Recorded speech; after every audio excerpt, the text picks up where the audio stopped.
Mga ka-food trip, share ko lang sa inyo kung paano tayo magluto ng ampalaya na walang kapait-pait.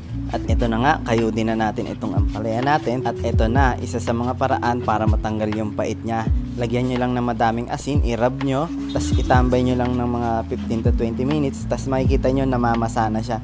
May lumalabas na tubig at babanlawan nyo lang yon pagkatapos. At pag di kayo nakontento, pwede nyo rin siya ibabad sa madaming asin. Tas tambay nyo lang din ng mga 15 to 20 minutes. Kaya magigisa muna tayo ng sibuyas, bawang, pati ng kamatis. Tas balikan na natin itong ampalaya natin. Pwede na natin banlawan at i-chop na natin ito. Bali, ayun na po yung dalawang way para tanggalin yung pait niya. Tas ito naman yung pangatlong paraan natin. Pagkalagay nyo ng ampalaya, lagyan nyo ng tubig, patis, tas takpan nyo. At huwag nyo hahaluin hanggang lumambot yung ampalaya. Pigilan muna ang malilikot na kamay.